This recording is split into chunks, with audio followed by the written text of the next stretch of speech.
আমি এই দুইটা বক্সের জন্য 1000 টাকা দিব।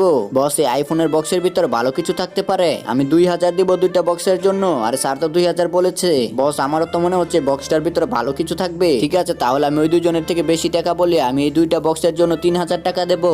ওয়াও, স্যার তো 3000 বলেছে। আর কেউ বলবেন? আগে দেখে নি আমার কাছে কত টাকা আছে। আমার কাছে যা টাকা আছে সব বলে দিব। আমি এটার জন্য 5000 টাকা দেবো। আর স্যার তো এটার জন্য 5000 টাকা দিবে। আপনারা কেউ কি এর থেকে বেশি টাকা দিবেন? আমি 8000 টাকা দেবো।